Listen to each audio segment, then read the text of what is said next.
에게 임하기를 예수님의 이름으로 축원해 드립니다. 오늘 말씀은 베드로후서 2장 1절에서 3절 말씀을 근거로 거짓 가르침을 주의하라 라는 제목으로 하나님 말씀 증거하겠습니다. 고난을 이기는 산소망 베드로 전후서 강의 24번째 시간입니다. 우리가 지금 이 마지막 때를 살아가고 있죠. 이 마지막 때의 가장 큰 특징은 진리 전쟁입니다. 이 마귀가 우리를 무너뜨리기 위해서 공격할 때 이 진리를 무너뜨리는 것입니다. 우리가 진리를 붙들면 삽니다. 진리를 굳게 잡으면 영원한 천국의 주인공으로 살아갈 수가 있죠. 그래서 이 진리를 붙들 때 세상 풍조를 이기고 죄를 이기고 내 자기 자아를 이길 수가 있는 것입니다. 하지만 이 마귀는 자꾸 이것들을 흔들음을 통해서 우리 가치관을 흔들음을 통해서 결국에는 진리에서 떠나서 불의로 진리를 막는 이 마귀의 일에 동참하도록 우리를 이끌어가는 것입니다. 우리가 승리한다는 것은 무엇입니까? 진리를 굳게 붙잡고 진리로 불의를 이기는 것입니다. 진리로 마귀를 이기는 것입니다. 예수님께서는 이 마지막 때의 특징에 대해서 말씀하시면서 마태복음 24장에 보면 이렇게 말씀하고 있습니다. 마태복음 24장 10절에서 11절 우리 같이 한번 읽어보겠습니다. 시작. 그때 많은 사람이 실족하게 되어 서로 잡아주고 서로 미워하겠으며 거짓 선지자가 많이 일어나 많은 사람을 미혹하겠으며. 아멘. 마지막 때의 특징이 뭡니까? 그때 많은 사람들이 실족하게 된다는 겁니다. 우리 주일날 말씀을 통해서 실족에 대한 실족하지 말라, 또 실족시키지 말라라는 말씀을 들었죠. 근데 마지막 때에는 많은 사람들이 실족하게 된다는 겁니다. 교회 안에서도 많은 사람들이 결국에는 실족하게 된다는 것입니다. 그 중심에는 누가 있느냐? 바로 이 거짓 선지자들이 있다는 것입니다. 거짓 선지자들이 많이 일어나서 많은 사람들을 미혹하게 된다는 것입니다. 그래서 우리는 분별해야 됩니다. 우리 교회 안에서도 누군가의 말을 그냥 들으면 안 됩니다. 누가 거짓 선지자인지는 아무도 모르는 것입니다. 그러기에 내가 내 안에 이 거짓 선지자를 분별할 수 있는 분별력만 있으면 누구의 말을 들어도 분별이 되겠죠. 그 분별이 뭡니까? 그것이 바로 진리죠. 진리를 우리가 굳게 붙잡는 것입니다. 그럼 진리가 무엇입니까? 진리는 바로 예수 그리스도가 진리다. 또 두 번째 진리가 무엇입니까? 하나님 말씀이 진리다. 예수, 오직 예수, 이거 붙들면 됩니다. 또 오직 하나님 말씀, 그 외에는 내가 다 듣지 않겠다, 다 그냥 흘려보내겠다라는 생각을 가지고 있을 때 이 마귀의 거짓 선지자, 거짓 가르침의 교사들에게 흔들리지 않는다는 것입니다. 그래서 오직 예수, 오직 하나님 말씀, 이것을 붙들고 우리가 승리하는 은혜가 있길 바랍니다. 이것을 뭐라고 얘기합니까? 진리 안에 굳게 서라 라고 오늘 베드로 사도가 우리에게 권면하고 있는 것이죠. 진리 안에 굳게 선다는 것이 무엇입니까? 오직 예수, 오직 하나님 말씀, 이거 붙들고 이 땅에서 우리가 진리 안에 굳게 서는 은혜가 있길 바랍니다.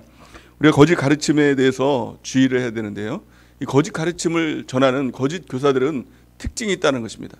마귀가 오면은 마귀의 냄새가 있거든요. 마귀의 특징이 있거든요. 그 마귀의 특징을 알면 이것을 분별할 수가 있는 것이죠. 그리고 떠날 수가 있는 것이죠. 도망갈 수가 있는 것이죠. 그러니까 쫓아낼 수가 있는 것이죠. 오늘 이 말씀을 통해서 세 가지로 이 거짓 선지자들의 특징에 대해서 이야기하고 있는데, 이것을 우리가 분별하고, 이런 사람들이 오면요, 이걸 들으면 안 됩니다. 그래서 많은 사람들이 이 마지막 때가 될수록 많은 사람들이 미혹하기 위해서 도전합니다. 우리 가까이 있는 사람들 중에서도 거짓 선지자가 있을 수 있는 것이죠. 거짓 선지자라는 것은 말씀과 틀린 것이죠. 오늘 본 말씀을 보니까 이렇게 말씀하고 있습니다. 1절 말씀 우리 같이 한번 보겠습니다. 1절 시작. 그러나 백성 가운데 또한 거짓 선지자들이 일어났었나니 이와 같이 너희 중에도 거짓 선생들이 있으리라. 그들은 멸망하게 할 이단을 가만히 끌어들여 자기들을 사신 줄을 부인하고 임박한 멸망을 스스로 취하는 자들이라. 아멘. 오늘 말씀 보니까 백성들 가운데서 거짓 선지자들이 일어났다. 그러니까 예수 믿는 이 안에서도, 교회 안에서도 거짓 선지자들이 일어날 수가 있다는 것입니다. 또 너희 중에도 거짓 선생들이 있으리라, 이렇게 분명히 예수님께서 말씀하고 있는 것이죠. 그 특징을 크게 세 가지로 말씀하고 있습니다. 가장 첫 번째는 이단입니다. 이단이 거짓 선지자입니다. 이단의 특징이 무엇입니까? 이단이라는 것을 한자 뜻 보면은 이 이자가 뭐냐면 다를 이자죠. 단자가 뭡니까? 끝단자죠. 끝이 다른 게 이단입니다. 그러니까 우리 가운데 들어올 때는 처음에는 똑같습니다. 예수님도 얘기하고 뭐 십자가도 얘기하고 부활도 얘기합니다. 그런데 끝이 다른 겁니다. 끝이 예수님이 아니고, 끝이 천국이 아니고, 끝이 부활이 아니고, 끝이 십자가가 아니고, 끝이 결국에는 자기 이득, 또한 예수님이 아니라 어떤 교주, 또 사람, 이렇게 가는 것이 바로 이 이단이라는 것입니다. 이단의 가장 큰 특징은 기독교의 핵심 진리를 부인하면 이단인 것이죠. 그래서 이단 뭐 이렇게 분별하는 위원회 뭐 그런 것들이 있지 않습니까? 이 기독교적으로도. 그래서 그걸 보면은 기독교의 핵심 진리가 있어요. 십자가 부인하는 것, 부활을 부인하는 것, 그리고 예수님이 하나님이시다, 이것을 부인하는 것, 또 예수님이 완전한 인간으로 이 땅에 오셨다, 이것을 부인하는 것, 예수님이 구원이시다, 예수님이 그리스도시다, 이것을 부인하는 것들이 다 이단이 되는 것이죠. 그러니까 결국에는 뭐예요? 말씀과 다른 거예요. 그것이 이단인 것입니다. 그러니까 이단을 어떻게 분별합니까? 말씀을 알아야 이단을 분별할 수가 있는 것이죠. 또 말씀 중에서도 어떤 말씀을 굉장히 이렇게 강조를 합니다. 이단의 특징은요. 그래서 예를 들어서 뭐 요한계시록만 계속 뭐 1년 12달 뭐 몇십 년 동안 계속 이 요한계시록만 가지고 강해를 하기도 하고요. 또 뭐 이사야 어떤 말씀의 특징을 보면서 뭐 그렇게 얘기를 하고 다릅니다. 해석하는 자체가 달라요. 그러니까 예수님의 말씀을 자의로 해석하는 것이죠. 자의로 해석하는 거예요. 그러니까 참 웃깁니다. 어떻게 보면 웃겨요. 그래서 이만희가 이제 청계산에서 계시를 받았다 그러죠. 그래서 이제 보면은 이 청계산의 계자가 바로 요한계시록의 계자다. 이게 좀 웃기잖아요. 근데 사람들은 그것을 믿어요. 왜 믿을까요? 미혹의 영에 휩싸였기 때문에. 그 교리를 보면은 말도 안 되는 교리인데 그것을 믿는다는 거예요. 그 안에 미혹의 영에 휩싸이면 그게 감당이 안 되는 것입니다. 그러니까 우리가 이 미혹의 영을 쫓아내야겠죠. 성령의 충만함 받아서 미혹의 영을 예수 이름으로 쫓아내고, 그리고 나서 진리의 영, 오직 예수님의 영, 이 말씀, 하나님의 말씀이 곧 영이라고 말씀하고 있잖아요. 그러니까 말씀을 읽고 듣고 지켜 행하고, 이것을 바로 정통함을 통해서, 말씀을 통해서 비진리, 이 거짓, 이 교리들을 쫓아내야 되는 거예요. 이단을 쫓아내야 되는 것입니다. 어제도 말씀드렸죠. 우리가 이 가짜를 분별하기 위해서는 진짜에 정통해야 된다. 그래서 이 위조 지폐를 감식하는 감식반이 있다고 했지 않습니까? 감식반이 하는 일이 뭐라고 했죠?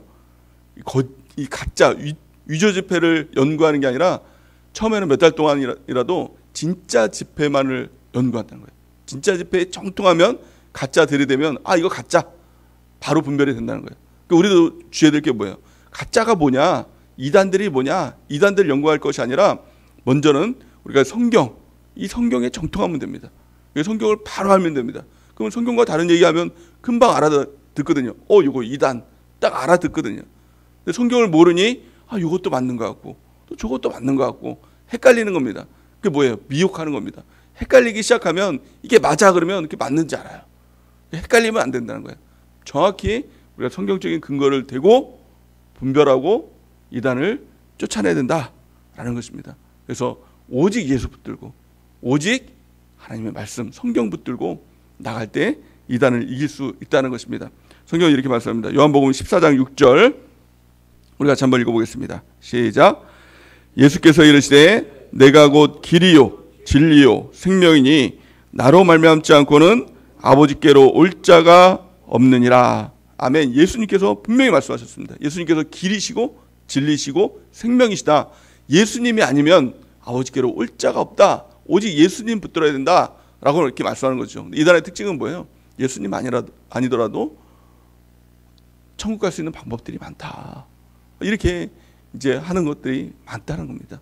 그러니까 이만희를 믿어야 된다, 뭐 정명석을 믿어야 된다, 막 이런 것들. 그러니까 예수님보다도 교주들이 더 높아져 있는 거예요. 오직 예수가 되어야 되는데 예수님과 비슷한 사람들이 너무 많은 거예요. 이것이 다 이단인 거죠.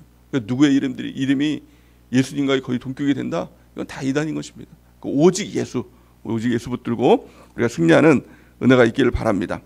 또한요, 두 번째 거짓 교사들의 특징이 무엇입니까? 그것은 바로 도덕적인 타락이다라는 겁니다. 우리 2절 말씀 같이 한번 읽어보겠습니다. 2절 말씀 시작. 여럿이 그들의 호색하는 것을 따르리니 이로 말미암아 진리의 도가 비방을 받을 것이요. 아멘. 그들이 호색하는 것을 따른다는 거예요. 이것이 이 영적 리더가 이 도덕적인 타락이 있다는 거예요. 어떤 사람들은 영적 리더가 말씀 잘 가르치면 되지 뭐 도덕적인 것은 상관이 없지 라고 하는 사람도 있지만 그 말은 틀린 것입니다. 말을 잘하는 것, 이것이 영적 리더가 아니라, 이것이 설교자가 아니고, 이게 목사님이 아니라 그 말이 진리의 말이 된다는 거예요. 그 진리의 말이 되면 어떻습니까? 자신도 바뀌겠죠. 근데 자신은 안 바뀌고 말만 잘하는 것, 이것은 거짓 선자가 된다는 것입니다. 그래서 많은 이 목사님들 중에서도 이 도덕적인 타락들이 막 드러나고 있죠. 도덕적인 타락은 뭐예요? 그것들이 숨길 수가 없는 것입니다. 성경에 보니까 그런 것들이 다 드러나게 된다는 거예요. 거짓들은 드러나게 되는 것입니다.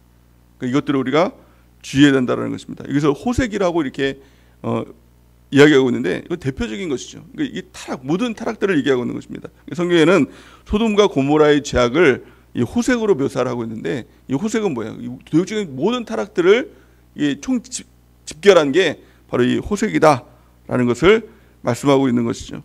그래서 이게 뭐예요? 이 도덕적인 타락이라는 것은 결국에는 자기 욕구입니다. 그래서 이 목사님들 중에서도 또 영적 리더 중에서도 자기 욕구를 자꾸 채우려고 하는 것, 자기 이득을 자꾸 채우려고 하는 것, 이럴 때 도덕적인 타락이 일어나게 되는 것이죠. 우리가 붙들어야 될 것은 그냥 오직 예수밖에 없는 것입니다. 말씀 전하는 자도, 말씀 듣는 자도 오직 예수, 오직 하나님의 말씀, 이것만 붙들면 이게 능력이 되고 이게 내 자신을 채워주는데, 이것으로 채움을 받지 못하니 결국에는 내 자신이 내가 채우려고 하니까 도덕적인 타락이 나타나게 되고 그 호색하는 일들이 나타나게 된다는 것입니다. 마지막 세 번째, 거짓 교사들의 마지막 특징, 이것은 바로 탐심이다라는 것입니다. 어떻게 보면 같은 맥락일 수가 있는데요. 우리 3절 말씀을 같이 한번 읽어보겠습니다. 3절 시작. 그들이 탐심으로써 지어낸 말들을 가지고 너희로 이득을 삼으니 그들의 심판은 옛적부터 지체하지 아니하며 그들의 멸망은 잠들지 아니하느니라. 아멘. 이 마음, 탐심이 뭡니까? 그것이 바로 우상숭배다라고 말씀하고 있는 것입니다. 탐심이라는 것은 뭐예요? 주님께서 주신 것으로 만족하지 못하는 이 마음들, 그래서 무엇인가를 자꾸 스스로 채우려고 하는 이 마음들, 더 가지려고 하는 마음들, 자족하지 않고 자꾸 주님께서 주신 것, 이것 외에 더 무엇인가를 더 가지려고 하는 이 마음들이 바로 탐심이다라고 이렇게 말씀하고 있는 것입니다. 골로새서 3절 5절 말씀처럼 이 탐심은 우상숭배다 이렇게 말씀하고 있죠. 우리 같이 한번 읽어볼까요? 탐심.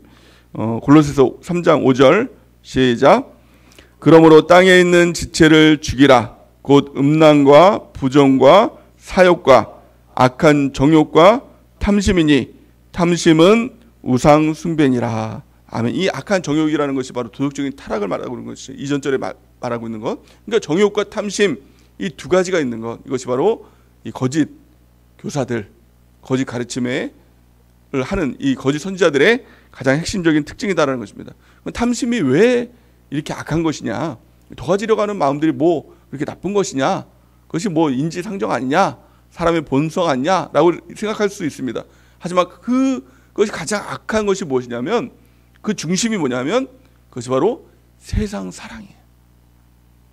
세상 사랑이 있으면 더 갖고 싶은 마음들이 있고 그 안에서 무엇인가 누리고 싶은 마음이 있다는 겁니다. 근데 성경은 세상을 사랑하지 말라라고 분명하게 말씀하고 있어요. 왜 세상을 사랑하지 말라고 이렇게 말씀하고 있을까요? 성경은 이렇게 말씀하고 있습니다. 요한 1서 2장 15절 우리 같이 한번 읽어보겠습니다. 시작.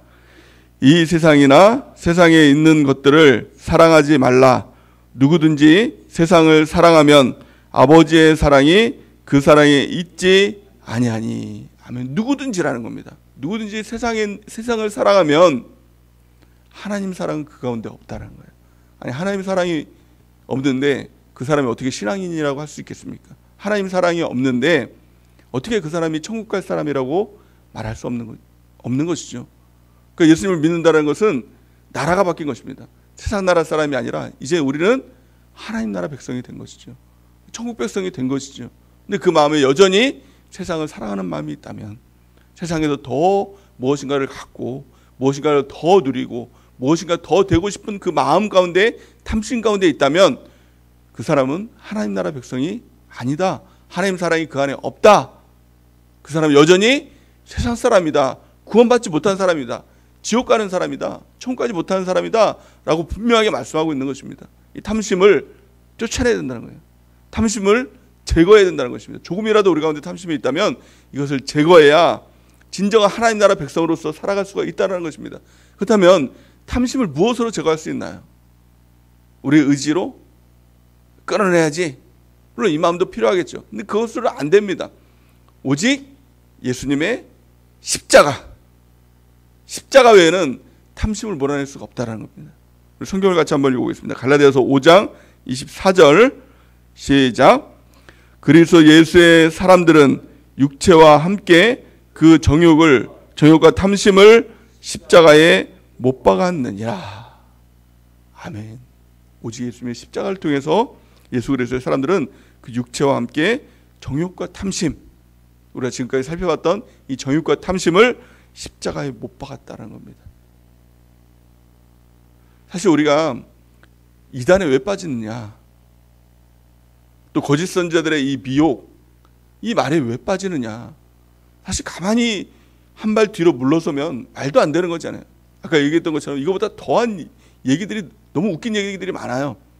이단들이 막 주장하는 일들이 전혀 말이 안 되는 것들을 주장하거든요. 얼마 전에 제가 몇 년 전에 중심상가에서 이단을 만났어요. 이만희 신천지를 만났어요. 전도를 하다가. 그랬더니 이 신천지가 얘기하는 게, 이 성경에 보면은, 이 전도서에 보면 해 아래에 새 것이 없다고 하는 말이 있지 않습니까? 이렇게 물어보더라고요. 그래서 있지요. 해 아래에 새 것이 없지요. 다 이 땅에는 새 것이 없고 오직 하늘에만 새 것이 있지요. 라고 이렇게 얘기를 했더니, 그 해가 누구냐? 그게 바로 이 목사님들이라는 거예요. 그 목사님이 말하는 이 말에는 새 것이 없다는 거예요. 아니, 해가 왜 목사님이냐는 거예요. 그 자기가 생각하는 대로 마음대로 그냥 해석하는 겁니다. 그 해가 왜 목사님이냐는 거예요. 그냥 해는 해지. 성경은 해는 한 거예요. 해 아래에 이 땅에는 새 것이 없다는 것을 얘기하는 건데, 해를 굳이 목사님들의 설교로 이렇게 얘기를 하는 거예요. 목사님 밑에는 이 새 것이 없으니까 이만희를 믿어야 된다, 이렇게 얘기를 하는 거죠. 그러니까 억지 해석인 것이죠. 그걸 믿어요, 사람들이요. 미련한 사람들이. 왜 믿냐? 사실은요, 그 마음이 있는 거예요. 자기 마음에 없는 것은 안 믿습니다. 예수님이 그 마음에 없으면 아무리 설교를 들어도, 아무리 예수님 복음을 들어도 그 듣지 못하는 것이죠. 내 안에 예수님이 있을 때 예수님의 복음이 들리고 그 마음에 순종할 수 있는 마음이 있는 거 아닙니까? 이단도 마찬가지입니다. 그 안에 이단적인 마음이 있어요. 예수님과 다른 마음들이 있는 겁니다. 예수님 외에 다른 것들로 만족하고 싶은 마음이 있는 것입니다. 그 마음 가운데 정욕이 있는 거예요. 그 마음에 탐심이 있는 거예요. 그러니까 거짓 선지자들의 말에 따라가게 된다는 겁니다. 문제는 거짓 선지자들에게 있을 수 있지만 동일하게 내 마음 가운데도 그 마음이 있을 수 있다는 겁니다. 그래서 우리를 주의하기 위해서 중요한 것은 무엇입니까? 내 마음에 이단들을 뽑아내야 됩니다. 내 안에 있는 정욕들을 뽑아내야 됩니다. 내 안에 있는 탐심들을 뽑아내야 됩니다. 그래야 이 거짓 선지자들이 얘기를 하더라도 그것이 내 마음에 넘어지면 안 되는 것이죠. 요동하면 안 되는 것이죠. 그냥 이상한 겁니다. 쫓아내는 것입니다. 이단이 얘기하면 이단아 물러가라. 그리고 거짓 선지자들이 얘기하면 다 끊어낼 수 있는 것이죠. 오늘 이 예배를 통해서도 중요한 것은 뭐예요? 거짓 선지자를 분별할 뿐만이 아니라 분별할 수 있는 것조차도 내 마음에 오직 말씀이 있을 때 그것들을 분별할 수 있고, 또 그것을 쫓아낼 수 있는 것도 그것과 달라야 쫓아낼 수 있는 것이죠. 내 안에 있는 이단들, 내 안에 있는 정욕들, 내 안에 있는 탐심들, 이것들을 다 쫓아내길 바랍니다. 그러면 절대로 거짓 선지자, 거짓 교사들의 유혹에 넘어질 일이 없는 것입니다. 절대로 그것 때문에 실족할 일이 없는 것입니다. 오늘 기도하면서 이 모든 것들을 다 쫓아내는 은혜가 있길 바랍니다. 그러기 위해서 가장 중요한 것이 무엇일까요? 그것은 내 마음이 새로워지는 것입니다. 모든 사람들, 세상 사람들에 있는 모든 사람들의 마음들이 다 이 마음들이 있는 것이거든요. 이단의 마음들, 정욕의 마음들, 탐심의 마음들, 이것들을 다 쫓아가기 때문에 결국에는 마귀의 종노릇 하면서 본질상 진노의 자녀, 마귀의 자녀로 살아가는 것이거든요. 우리는 전혀 다른 사람들입니다. 마음이 새로워지는 사람들입니다. 우리들은 정욕을 쫓아가는 사람들이 아니라, 탐심을 쫓아가는 사람이 아니라 오직 예수를 쫓아가는 사람, 오직 천국을 쫓아가는 사람. 우리의 집은 이 땅이 아니라 영원한 천국에 있다. 이것을 믿는 사람들 아닙니까? 성경은 이렇게 말씀하고 있습니다. 로마서 12장 2절 우리 같이 한번 읽어보겠습니다. 시작. 너희는 이 세대를 본받지 말고 오직 마음을 새롭게 함으로 변화를 받아 하나님의 선하시고 기뻐하시고 온전한 뜻이 무엇인지 분별하도록 하라. 아멘. 이 마음이 있으면, 마음이 새로워져서 하나님의 기뻐하시고 온전하시고 또 이 선하신 뜻이 무엇인지 분별하면 이 땅에 빠질 수가 없는 것이죠. 또 거짓 선지자, 거짓 교사들에게 빠질 수가 없는 것이죠. 우리가 오늘 이 예배를 통해서 마음이 새롭게 되고 하나님의 선하시고 기뻐하시고 온전한 뜻이 무엇인가를 분별하면서 이 땅을 승리하며 살아가는 우리 모두가 되는 은혜가 있길 바랍니다. 그렇다면 어떻게 우리 마음이 새로워질 수 있을까? 성경은 그 방법을 단 한 가지로 말씀하고 있습니다. 그것이 바로 영적 예배를 통해서 우리 마음이 새로워진다라고 말씀하고 있는 것이죠. 그 전절 로마서 12장 1절 우리 같이 한번 읽어보겠습니다. 시작. 그러므로 형제들아 내가 하나님의 모든 자비하심으로 너희를 권하노니 너희의 몸을 하나님이 기뻐하시는 거룩한 산 제물로 드리라. 이는 너희가 드릴 영적 예배니라. 아멘. 우리가 드리는 이 예배 영적 예배죠. 또 우리가 드리는 삶의 예배, 이것이 바로 영적 예배로 하나님께 드리는 것이죠. 영적 예배라는 것이 무엇입니까? 우리의 육을 하나님께 드리는 겁니다. 우리 예배 드리는 이유가 무엇입니까? 하나님께 뭔가 더 받기 위해서, 우리 문제 해결 받기 위해서, 하나님께 모으고 시간 더 이 땅에서 받기 위해서 드리는 것이 예배가 아니라 하나님께 드리기 위해서 예배를 드린다는 겁니다. 무엇을 드리기 위해서요? 내 몸이 뭐예요? 정욕. 또 내 몸이 뭐예요? 이 탐심. 내 몸이 뭐예요? 바로 말씀과 다른 이 이단, 이 생각들, 말씀과 다른 생각들이 다 이단이거든요. 그러니까 이것들을 하나님께 복종해서 쳐서 복종시켜서 하나님께 드리는 겁니다. 산 제물로 하나님께 드리는 겁니다. 오늘 예배를 통해서 이 모든 것을 하나님께 드리는 은혜가 있길 바랍니다. 이 구약의 예배를 보면은 우리가 그것을 이해할 수가 있는 것이죠. 이 제물이 뭐예요? 소가 제물이 될 수 있고 양이 제물이 될 수 있습니다. 그것을 하나님께 이 제단으로 하나님께 끌고 오는 겁니다. 그러고서 그 산채로 소를 가지고 가는 것이 아니라, 양을 가지고 가는 것이 아니라 죽이는 겁니다. 처참하게 죽이는 거예요. 목을 자르고 껍질을 다 벗기고 내장을 다 끄집어내고 토막을 치고 불로 확 살라가지고 하나님께 드리는 겁니다. 소가 뭐예요? 양이 뭐예요? 이게 바로 내 자신이에요. 내 자신을 그렇게 처참하게 죽입니다. 이게 바로 구약의 예배이고 이것이 바로 지금 우리가 드리는 영적 예배인 것입니다. 소, 양. 사실은 이 구약시대 때도 마찬가지죠. 이 죄에 있는 죄의 삭은 사망인데 나를 죽일 수 없잖아요. 내가 예배를 드리면서 나를 죽여야 되는데 나를 죽일 수 없잖아요. 그러니까 나 대신에 대속, 나 대신에 양을 죽입니다. 나 대신에 소를 죽입니다. 라고 이걸 끌고 오는 것입니다. 그래서 예수님께서 대속제물로 죽으셨죠. 대속이 뭐예요? 나 대신에, 이 대자가 뭐예요? 대신이라는 것이. 대신에 예수님께서 십자가에서 처참하게 죽었다. 내가 죄 때문에 그렇게 예수님처럼 죽어야 되는데 내가 죽을 수 없으니 예수님께서 우리 모든 사람들의 죄를 위해서 대신 죽으셨다라는 거예요. 이 예배가 뭐예요? 나도 십자가에서 예수님처럼 함께 죽었다라는 것입니다. 이게 바로 예배예요. 예수님만 죽으셨으니까 내 죄에 대해 예수님이 가져가셨다. 이게 아니라 예수님이 죽으실 때 나도 십자가에서 죽었다. 그것이 갈라디아서 2장 20절 말씀이죠.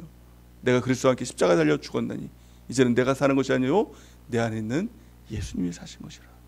우리가 사는 것은 그 예수님을 믿는 믿음 안에서 사는 것이라 라는 것입니다. 예배를 드린다는 것은 이 믿음의 고백이 되는 것입니다.